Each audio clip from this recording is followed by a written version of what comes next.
Hi everyone, welcome to my channel. আজি পুনৰ আকৌ এটা ৰেচিপি লৈ আহিছোঁ। ইয়া হ'ল পটল। তো মই আজি পটলৰ ৰেচিপি বনাম। তো পটল মই এতিয়া বাকলি গুচাই ল'ম প্ৰথমত। তো এতিয়া মই বাকলি গুচাই আছোঁ আৰু এই বাকলি মই সম্পূৰ্ণভাৱে নুগুচাম। কিছু অলপকৈ ৰাখি থ'ম, নহ'লে এই গলি যাব পাৰে পটল। তো সেইকাৰণে মই অলপ ৰাখি থৈ কাটি ল'ম পটলকেইটা। বাকী পটলকেইটাও মই এনেকেই কাটিম। তো ইয়াতে আছে মোৰ পটল 400 গ্ৰাম আৰু পটলৰ এইটো মই নিৰামিষ বনাম। নিৰামিষ দিনতো খাব পাৰিব। তো পটলকেইটা মই এনেকৈ প্ৰথমে কাটি ল'লোঁ আৰু বাকী পটলকেইটাও মই এনেকেই কাটি ল'ম। তে এই ৰেচিপিটো বনাবৰ কাৰণে কি উপকৰণ লাগিব তো এবাৰ চাই লওঁ।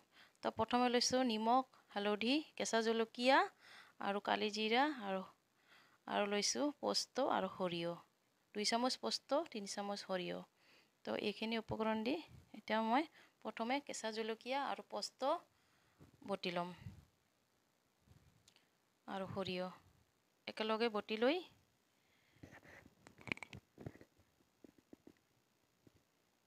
তো মিহিকৈ বটি ল'ম। এইটোত নিৰামিষ, সেইকাৰণে এইটোত পিঁয়াজ নহৰু একো নিদিম। তো নিৰামিষ বনাম। তো প্ৰথমে এতিয়া কেৰাহী এটা বহাই দিলোঁ আৰু দিলোঁ এতিয়া তেল, সৰিয়হ তেল। এই ৰেচিপিটো সৰিয়হ তেলতে ভাল হয়। তো দিলোঁ মই তেজপাত আৰু এতিয়া দিম কালি জিৰা চম্বাৰত। তো কালি জিৰাখিনিও দি দিলোঁ।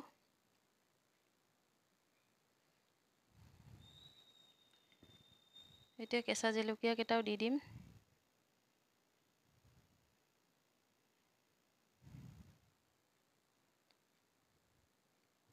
কেঁচা জলকীয়াটা দি এতিয়া মই কাটি থোৱা পটলখিনি দি দিম আৰু এতিয়া ভালদৰে লৰাই অকণমান ভাজি ল'ম এই তেলৰ লগত।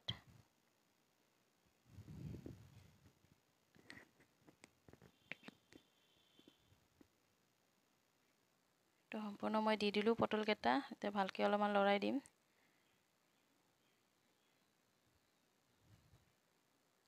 তো এনেকৈ অলপমান ভাজি ল'ম আৰু এতিয়া দিম মই নিমখ আৰু হালধি। নিমখ হালধি দি অলপমান আকৌ ভাজি ল'ম। পৰিমাণ অনুসৰি নিমখ দিলোঁ হালধি গুড়ি। তো এবাৰ আৰু লৰাই দিলোঁ ভালকৈ দি এতিয়া মই এখন ঢাকনি মাৰি দিম 2 মিনিটৰ কাৰণে। ঢাকনি মাৰি অলপমান সিজাই ল'ম। তো 2 মিনিট পিছত মই চালোঁ, তো এনেকুৱা হৈছে। এতিয়া মই আকৌ এবাৰ লৰাই দিম আৰু লৰাই অলপমান ভাজি ল'ম। তাৰপিছত মই বটি থোৱা এই পোস্ত আৰু এই সৰিয়হ, কেঁচা জলকীয়া বটা সেইটো দিম। মই সেইটো এড কৰি দিম।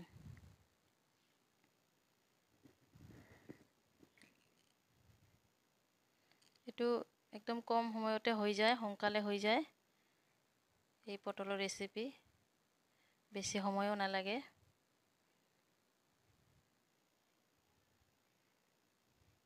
তো এতিয়া মই বটা সৰিয়হ মই এড কৰি দিম। পোস্ত এড কৰি দিলোঁ। এতিয়া ভালদৰে আকৌ এবাৰ লৰাই দিম। তো অকণমান পানী ওলাইছে এই মছলাখিনি দিয়াৰ পিছত। এতিয়া মই অকণমান ভাজি ল'ম। শুকানকৈ অলপ ভাজি ল'ম। তো কেঁচুখিনিও গুচি যাব। সেইটো সৰিয়হ আৰু পোস্তৰ গোন্ধ থাকে, সেইখিনি গুচি যাব। তাতে ভাজি লৈছোঁ, এনেকুৱা হৈছে। আৰু মই ইয়াতে বেলেগ মছলা ব্যৱহাৰ নকৰিম।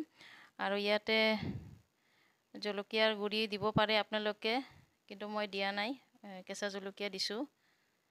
তো এইটো মই এনেকৈয়ে বনাম একদম চিম্পুলভাৱে। আৰু এতিয়া দিছোঁ গৰম পানী এড কৰি দিছোঁ। অকণমান গৰম পানী দি আৰু অলপমান 3 মিনিটৰ কাৰণে মই আৰু অকণমান বনাই ল'ম, তেতিয়া মোৰ ৰেডি হৈ যাব।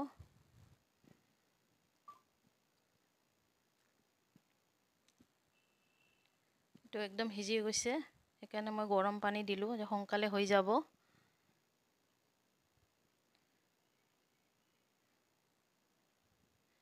তো এইটো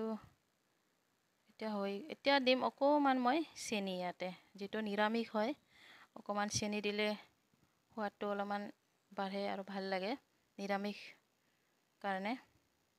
তো এতিয়া একেবাৰে ভালকৈ লৰাই দিলোঁ আৰু দি এতিয়া নমাই ল'ম। তো এনেকুৱাই থাকিব, এইটো বেছি গ্ৰেভিও নাথাকিব, বেছি শুকানো নহ'ব, তো এনেকুৱা হ'ব থপথপীয়া টাইপৰ। আৰু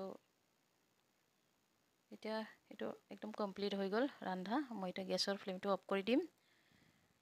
তো ফ্ৰেণ্ড, তো আজি মোৰ পটল পোস্ত কেনেকুৱা লাগিল ৰেচিপি, যদি ভাল লাগি থাকে তেনেহ'লে এটা লাইক শ্বেয়াৰ কমেণ্ট কৰিব। আৰু নতুনকৈ যদি মোৰ ভিডিঅ' চাই থাকে কোনোবা তেনেহ'লে ছাবস্ক্ৰাইব কৰিব আৰু কাষত থকা বেল আইকনটো দবাই দিব। আৰু সম্পূৰ্ণভাৱে মোৰ ৰেচিপিটো চোৱাৰ কাৰণে ধন্যবাদ।